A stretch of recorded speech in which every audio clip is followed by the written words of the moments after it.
নমস্কাৰ শ্ৰদ্ধাৰ ছাৰবেদসকল আপোনালোক সকলোকে মই মোৰ ইউটিউব চেনেল নলিনীকান্ত ডেকালৈ স্বাগতম জনাইছোঁ। ছাৰবেদসকল ইতিমধ্যে আপোনালোকে জানে মুখ্যমন্ত্ৰী লোকসেৱক আৰোগ্য যোজনা য'ত নেকি কৰ্মচাৰীসকলৰ পৰা প্ৰতি মাহতে এটা নিৰ্দিষ্ট পৰিমাণৰ এই পইচা কটা হয় আৰু তাৰ বিনিময়ত তেওঁলোকে তেওঁলোকৰ ডিপেণ্ডেণ্ট আৰু তেওঁলোকৰ নিজৰ যিটো আমাৰ চিকিৎসাৰ পইচা সেইটো পাবৰ কাৰণে সক্ষম হয়। আৰু এতিয়ালৈকে এই ব্যৱস্থাটো আমাৰ অফলাইন হৈ আছে। এতিয়া কথাটো হ'ল আমাৰ এই যিটো ব্যৱস্থাটো এতিয়াৰ পৰা প্ৰায় 5-6 মাহ আগৰ পৰা প্ৰচেছটো চলিছে, অৰ্থাৎ 2024 চনৰ পৰা সেই ব্যৱস্থাটো ভালদৰে আৰম্ভ হৈছে। এতিয়া যেতিয়া এই মুখ্যমন্ত্ৰী লোকসেৱক আৰোগ্য যোজনাৰ আপোনালোকে ৰেজিষ্ট্ৰেশ্যন কৰিছিল, সেই সময়ত আপুনি আপোনাৰ লগতে আপোনাৰ সন্তান আৰু আপোনাৰ মা দেউতা উভয়ৰে, যদি মা আছে উভয় থাকিলে উভয় আৰু নাথাকিলে যোন আছে মা আৰু দেউতাৰ নাম তাত সন্নিৱিষ্ট কৰিব পাৰিছিল। এতিয়া কথাটো হ'ল বহু সংখ্যক ছাৰ্ভেটো এই কথাটো সুধি আছে আৰু তেওঁলোকে এই বিষয়ে যথেষ্ট সমস্যাত পৰিছে যে কি তেওঁলোকৰ যদি নতুনকৈ সন্তান জন্ম পায় বা কিবা কাৰণত সেই সময়ত কাৰোবাৰ নাম যদি ভুলবশতঃ ৰৈ গৈছিল, সেই ব্যক্তিজনৰ নাম বৰ্তমান এণ্ট্ৰি কৰিব পৰা যাবনে নাযায়, অৰ্থাৎ তেখেতৰ ডিপেণ্ডেণ্টৰ নাম নতুনকৈ যদি কোনোবা তেখেতৰ ডিপেণ্ডেণ্ট হৈছে তেওঁৰ নাম এণ্ট্ৰি কৰিব পৰা যাবনে নাযায়।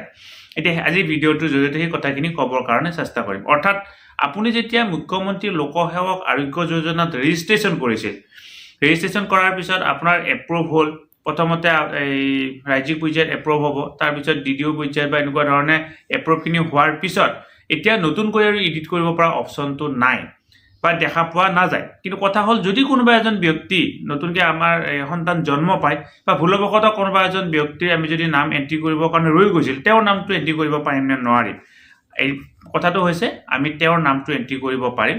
আজিৰ পৰা যিহেতু 2 মাহ আগতে আমাৰো এটি পুত্ৰ সন্তান জন্ম হৈছে, গতিকে এই ক্ষেত্ৰত সেই সময়ত আমি যোগাযোগ কৰি চাইছিলোঁ যে কি নতুনকৈ এণ্ট্ৰি কৰিব পাৰি নে নোৱাৰি। আপুনি যেতিয়া আপোনাৰ ফোন নম্বৰ আৰু পান কাৰ্ডৰ জৰিয়তে কি কৰিব, মুখ্যমন্ত্ৰী লোকসেৱক আৰোগ্য যোজনাত ৰেজিষ্ট্ৰেশ্যন কৰিব। ৰেজিষ্ট্ৰেশ্যন কৰিলে তাত ইয়াৰ এণ্ট্ৰি কৰাৰ প্ৰচেছটো আছে আৰু এণ্ট্ৰি কৰাৰ পিছত আপুনি কি কৰিব লাগিব, আপুনি মুখ্যমন্ত্ৰী লোকসেৱক আৰোগ্য যোজনাৰ যিটো টল ফ্ৰী নাম্বাৰত আপুনি কি কৰিব লাগিব, এটি ফোন কৰিব লাগিব। আপুনি নাম তথ্যখিনি এণ্ট্ৰি কৰিলে, এণ্ট্ৰি কৰাৰ পিছত মুখ্যমন্ত্ৰী লোকসেৱক আৰোগ্য যোজনাৰ পৰ্টেলত যিটো টল ফ্ৰী নম্বৰ আছে, টল ফ্ৰী নম্বৰত ফোন কৰিব লাগিব। ফোন কৰিলে আপোনাক তেখেতসকলৰ ফালৰ পৰা এইটো এপ্ৰুভ কৰি দিব। যেতিয়ালৈকে আপুনি ফোন নকৰে তেতিয়ালৈকে হয়তো আপোনাৰ এপ্ৰুভ নহ'ব পাৰে, গতিকে আপুনি ফোন কৰিব, ফোন কৰাৰ পিছত এইটো এপ্ৰুভ কৰি দিব। এপ্ৰুভ কৰি দিয়াৰ পিছত আপোনাক যিজন ব্যক্তিৰ নাম নতুনকৈ ভৰাইছে, সন্তানে হওক বা কোনোবা ব্যক্তিৰ নাম যদি ৰৈ গৈছিল তেওঁৰ নাম যদি ভৰাইছে, তেওঁৰ যিটো তথ্য ডাটা সেইটো আপোনাৰ DDOলৈকে আহি যাব। ইয়াৰ আগতে তেওঁলোকে কি কৰিব, তেওঁলোকে এইখিনি ভেৰিফাই কৰি চাব যে কি আপুনি যিজন ব্যক্তিৰ নাম এণ্ট্ৰি কৰিছে সেই ব্যক্তিজন প্ৰকৃততে আপোনাৰ ডিপেণ্ডেণ্ট হয় নে নহয়।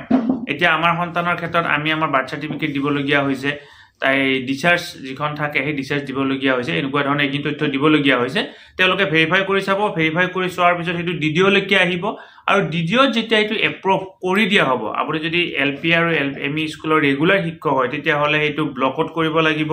আপুনি যদি হাইস্কুলৰ বা হায়াৰ ছেকেণ্ডাৰীৰ শিক্ষক হয় তেতিয়াহ'লে প্ৰধান শিক্ষকৰে হয় DDO, অৰ্থাৎ যিজন ব্যক্তিয়ে আপোনাৰ দৰমহা দিয়ে, দৰমহা বিলত চহী কৰে, সেইজনে হৈছে আপোনাৰ DDO এপ্ৰুভ কৰাৰ পিছত আপোনাৰ আগতে যিকেইজন ব্যক্তিৰ নাম মুখ্যমন্ত্ৰী লোকসেৱক আৰোগ্য যোজনাত আছিল, এপ্ৰুভ কৰাৰ পিছত নতুন ব্যক্তিজনৰ নামো তাত আহিব আৰু তাৰ পিছত তেওঁৰ যদি কিবা বেমাৰ আজাৰ হয় আপুনি কি কৰিব পাৰিব, তেওঁৰ এই ৰিএম্বাৰ্চমেণ্টৰ কাৰণে এপ্লাই কৰিব পাৰিব। গতিকে শ্ৰদ্ধাৰ ছাৰবেদসকল, ভিডিঅ'টো যদি এইখিনি কথা জনালোঁ, আমি আমাৰ পৰৱৰ্তী ভিডিঅ'ত কেনেকুৱা ধৰণে মুখ্যমন্ত্ৰী লোকসেৱক আৰোগ্য যোজনাত নতুনকৈ এজন ব্যক্তিৰ নাম এড কৰিব পাৰি সেই বিষয়ে ষ্টেপ বাই ষ্টেপ দেখুৱাই দিবৰ কাৰণে চেষ্টা কৰিম। ছাৰবেদসকল, আজি বহুদিনৰ মূৰত ভিডিঅ' প্ৰস্তুত কৰিছোঁ, নিশ্চয় ভিডিঅ'টো আপোনালোকৰ কাৰণে উপকাৰী হৈছে। যদি আপোনালোকে ভিডিঅ'টোৰ জৰিয়তে তিল মাত্ৰও উপকাৰী হোৱা বুলি ভাবিছে, অনুগ্ৰহ কৰি ভিডিঅ'টো আগলৈকে ফৰৱাৰ্ড কৰিব। আপোনাৰ দৰে আন এজন শিক্ষক বন্ধু বান্ধৱীয়ে ভিডিঅ'টোৰ জৰিয়তে উপকৃত হ'ব। লগতে নলিনীকান্ত ডেকা নামৰ ইউটিউব চেনেলটো যদি এতিয়ালৈকে আপোনালোকে চোৱা নাই, চেনেলটো ছাবস্ক্ৰাইব কৰিব আৰু লগৰ শিক্ষক বন্ধু বান্ধৱীসকলকো এই চেনেলটো ছাবস্ক্ৰাইব কৰিবৰ কাৰণে অনুপ্ৰাণিত কৰিব। আমি এই চেনেলটোৰ জৰিয়তে শিক্ষক, ছাত্ৰ-ছাত্ৰী, বিদ্যালয়ৰ অভিভাৱকৰ লগত জড়িত কিছু ভিডিঅ' প্ৰস্তুত কৰিবৰ কাৰণে চেষ্টা কৰি আহিছোঁ। ধন্যবাদ। শ্ৰদ্ধা ছাৰ বাইদেউসকল, নলিনীকান্ত ডেকা নামৰ ইউটিউব চেনেলটো হৈছে এটি শিক্ষামূলক ইউটিউব চেনেল।